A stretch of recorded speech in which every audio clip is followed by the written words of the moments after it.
আমাদের এখন এটা ভোগপুরি স্টেশন, ঠিক আছে। এইখানে আমাদের এখানে বারবার অ্যাক্সিডেন্ট হয়, ঠিক আছে। অ্যাক্সিডেন্ট কারদের জন্য হয়? এই গার্ডদের জন্য। তারা খেয়ে আছে মদ খেয়ে পুরো শুয়ে আছে, ঠিক আছে। দেখতে পাচ্ছ এই গার্ডটাকে, মদ খেয়ে শুয়ে আছে।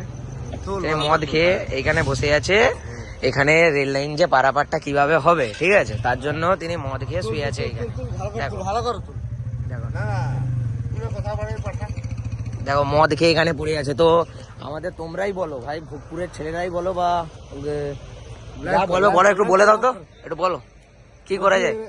এরা হচ্ছে মানে মানে ডিউটি করছে না, মানে সরকারি চাকরি করছে। মানে এরা কি চাইছে কি, এরা বলছে যে মানে আমরা মাইনের টাকা পেয়ে যাচ্ছি, হ্যাঁ, পাবলিক সাধারণ পাবলিক মরে যাক, গাড়িতে ঢুকে যাক, এরা চাইছে। হ্যাঁ,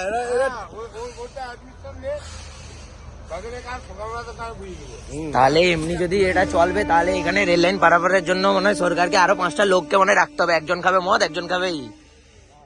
তো এটাকে এক্ষুনি ইউটিউবে ডালবার, ফেসবুকে ডালবার, তোমরা যাতে শেয়ার